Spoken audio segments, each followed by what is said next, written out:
السلام علیکم ورحمۃ اللہ وبرکاتہ۔ وعلیکم السلام ورحمۃ اللہ وبرکاتہ۔ اعوذ باللہ السمیع العلیم من الشیطان الرجیم من ہمزہ ونفخہ ونفثہ۔ بسم اللہ الرحمن الرحیم۔ وَلَئِن سَأَلْتَهُم مَّنْ خَلَقَ السَّمَاوَاتِ وَالْأَرْضَ لَيَقُولُنَّ اللَّهُ قُلِ الْحَمْدُ لِلَّهِ بَلْ أَكْثَرُهُمْ لَا يَعْلَمُونَ۔ لِلَّهِ مَا فِي السَّمَاوَاتِ وَالْأَرْضِ ان اللہ هو الغنی الحمید۔ اے نبی کریم صلی اللہ علیہ وسلم، آپ اگر ان سے پوچھیں کہ آسمانوں اور زمین کو کس نے پیدا کیا ہے تو فوراً کہہ دیں گے کہ اللہ تبارک و تعالیٰ نے۔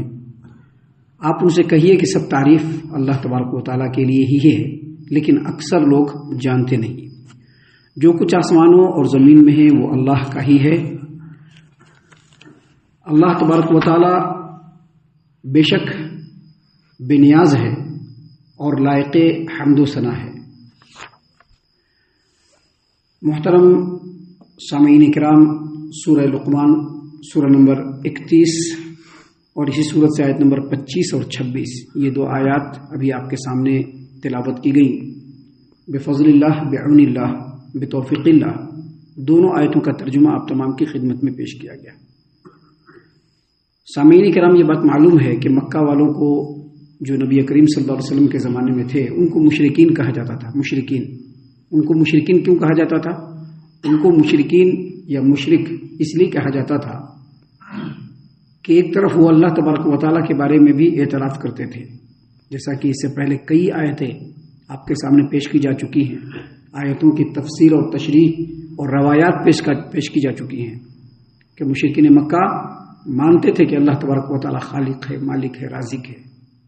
مانتے تھے کہ اللہ تبارک و تعالیٰ نے آسمان و زمین کو پیدا کیا، لیکن ساتھ ہی ساتھ ان کا یہ بھی کہنا تھا کہ جو ہمارے بت ہیں، جن کو ہم پوجتے ہیں، جن کے ہم سامنے چڑھاوا چڑھاتے ہیں، جن سے ہم بہت کچھ مانگتے ہیں، جن کے آگے نظر و نیاز ہم دیتے ہیں، یہ جو ہمارے معبود ہیں، یہ بڑے پہنچی ہوئی ہستیاں ہیں، اور یہ اللہ تبارک و تعالیٰ کے بارگاہ میں اختیار رکھتی ہیں اور اللہ تبارک و تعالیٰ سے باتوں کو منوا سکتے ہیں۔ یہ ایسی ہستیاں ہیں۔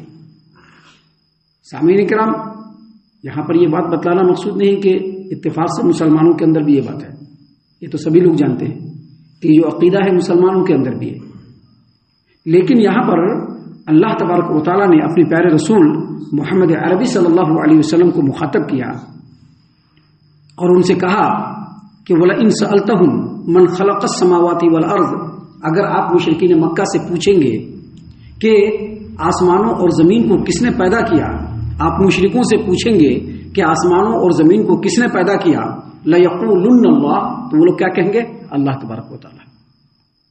اللہ نے فرمایا قُلِ الْحَمْدُ لِلَّهِ، آپ کہیے الحمدللہ۔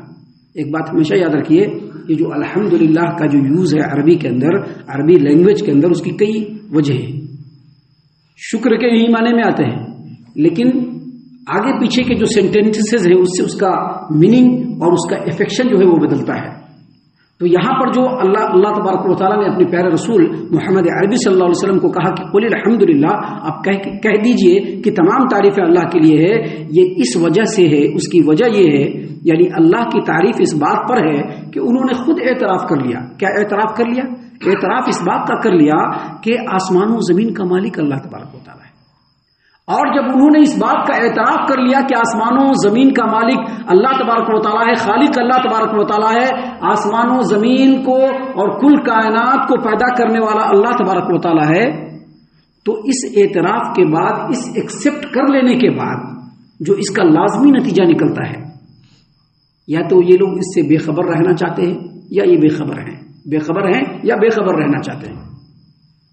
اگر کوئی آدمی، چاہے وہ مشرکین مکہ میں سے ہو یا دنیا زمانے کے کوئی بھی مشرک میں سے ہو، چاہے کوئی بھی انسان ہو، اگر وہ یہ ایکسپٹ کر لے کہ آسمانوں زمین کا خالق اللہ تبارک و تعالیٰ ہے، کل کائنات کا خالق اللہ تبارک و تعالیٰ ہے، تو اس کا لازمی نتیجہ یہ نکلتا ہے کہ جو خالق ہے وہی معبود برحق بھی ہونا چاہیے اور رب بھی ہونا چاہیے، ہے کہ نہیں؟ جو خالق ہے وہی معبود برحق ہوگا، وہی رب ہوگا۔ جو آدمی اس بات کو ایکسپٹ کر لے کہ آسمانوں اور زمین اور کل کائنات کا خالق اللہ تبارک و تعالی ہے، اس کے مان لینے اور ایکسپٹ کرنے کا جو نتیجہ نکلتا ہے وہ یہ کہ اللہ تبارک و تعالی ہی عبادت کے مستحق ہے، اللہ تبارک و تعالی کے سامنے ہی جھکنا چاہیے۔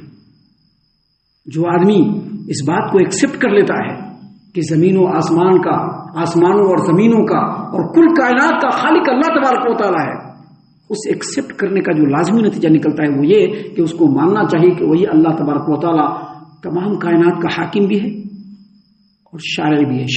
شارع کس کو کہتے ہیں؟ شریعت دینے والا۔ شریعت کس کی ہے؟ اللہ تبارک و تعالیٰ کی ہے کہ نہیں؟ اللہ کی شریعت ہے۔ اللہ نے کہا کہ اللہ کے علاوہ کوئی عبادت کے لائق نہیں۔ اب کوئی انسان اللہ کو چھوڑ کر کے اپنے پیروں کی عبادت کرنا شروع کر دے،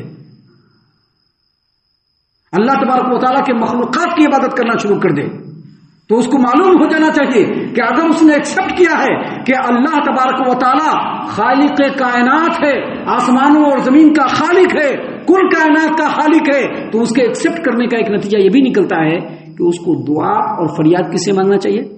اللہ تبارک و تعالیٰ سے مانگنا چاہیے۔ محترم سامعین کرام، ایکسپٹ تو یہ کر رہے ہیں کہ آسمانوں کا، زمین کا خالق اللہ تبارک و تعالیٰ ہے، اور اپنا معبود کس کو بنا رہے ہیں؟ اللہ تبارک و تعالیٰ کی مخلوق کو، ہے کہ نہیں؟ کوئی فرشتوں کو پوچھتا ہے تو فرشتوں کو کس نے پیدا کیا؟ کوئی اپنے پیر کو پوچھتا ہے، پیر کو کس نے پیدا کیا؟ کوئی مٹی اور پتھر کا بت بنا کر کے پوچھتا ہے تو مٹی اور پتھر کو کس نے پیدا کیا؟ اللہ تبارک و تعالیٰ۔ کوئی کسی پیڑ کی پوجا کرتا ہے تو اس کو معلوم ہو جانا چاہیے کہ پیڑ کو پیدا کرنے والا کون ہے؟ اللہ تبارک و تعالیٰ، دوسرا کوئی نہیں ہے۔ پیڑ کو پیدا کرنے والا بھی اللہ تبارک و تعالیٰ ہے۔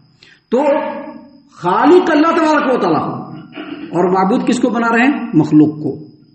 یہ کتنی ظلم والی بات ہے۔ اسی لیے اس سورۃ کریمہ کے آغاز میں ہی اللہ تبارک و تعالیٰ نے فرما دیا کہ ان الشرک لظلم عظیم، شرک جو ہے بہت بڑا ظلم ہے، کیونکہ جب خالق اللہ تبارک و تعالیٰ ہے، زمینوں کو اللہ تبارک و تعالیٰ نے پیدا کیا، آسمانوں کو اللہ تبارک و تعالیٰ نے پیدا کیا، ہم کو اللہ تبارک و تعالیٰ نے پیدا کیا، ہماری جو ضرورتیں ہیں اس کو پیدا کرنے والا اللہ تبارک و تعالیٰ ہے، ہماری ضرورتوں کو پورے کرنے والی چیزوں کو پیدا کرنے والا اللہ تعالیٰ ہے، تو پھر عبادت کے لائق کون ہوگا؟ اللہ تبارک و تعالیٰ ہے۔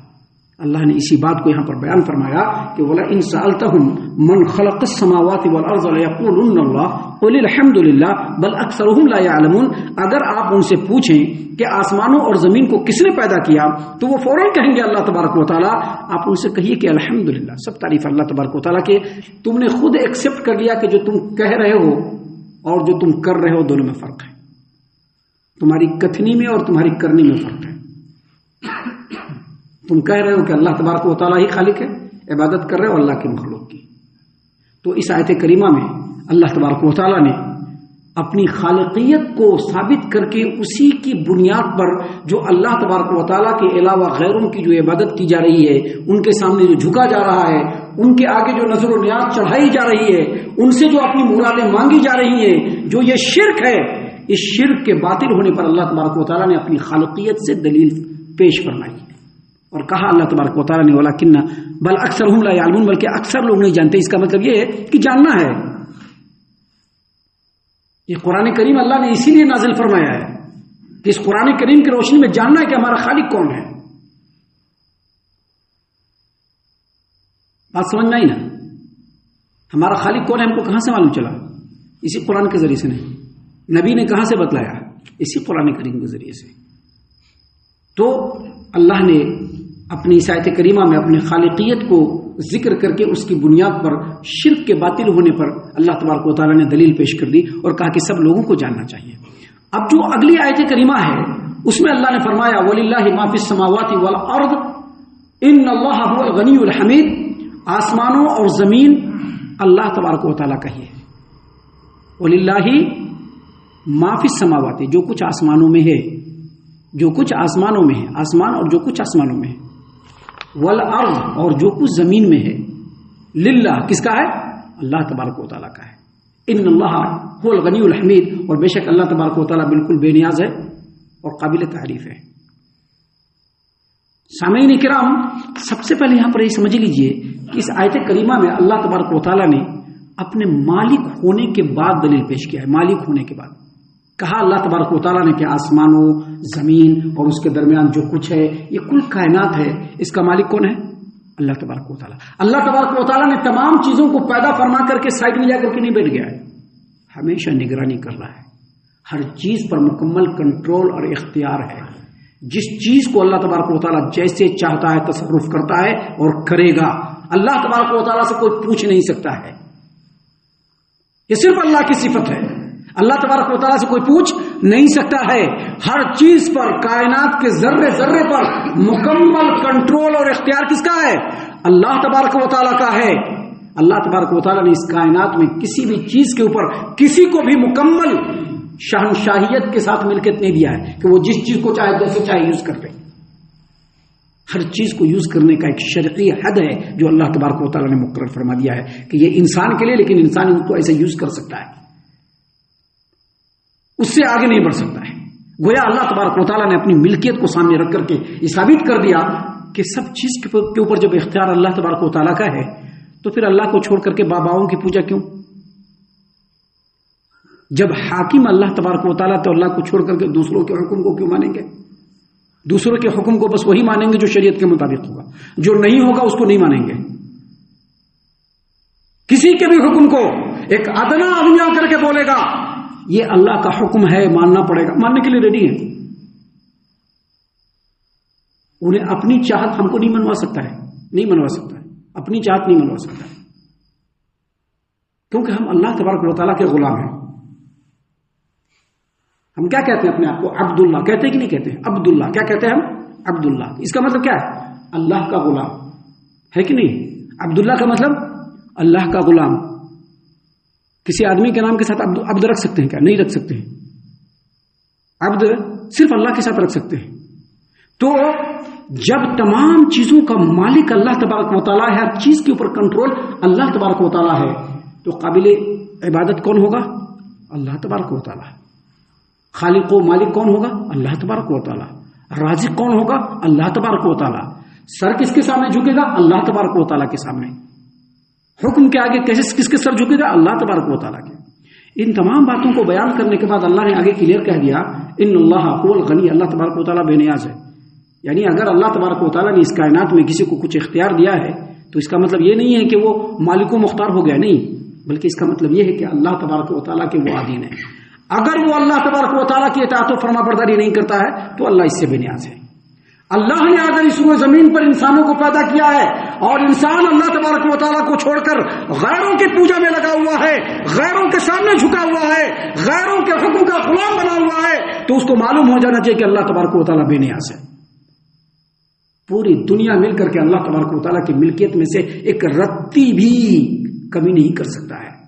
پوری کائنات مل کر کے اللہ تبارک و تعالیٰ کے حکومت میں ایک رتی بھی اضافہ نہیں کر سکتا ہے۔ ان اللہ هو الغنی، اللہ تبارک و تعالیٰ ہر چیز سے بے نیاز ہے، الحمید، اور وہ قابل تعریف ہے۔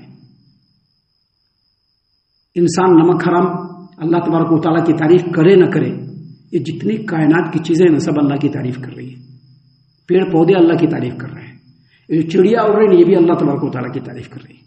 اگر انسان اللہ تبارک و تعالیٰ کی تعریف کرتا ہے تو انسان کے لیے فائدہ مند ہے، اللہ کو اس سے کوئی مطلب نہیں ہے، کیونکہ اللہ تبارک و تعالیٰ اپنے آپ میں قابل تعریف ہے، پوری کائنات اللہ تبارک و تعالیٰ کی تعریف کر رہی ہے۔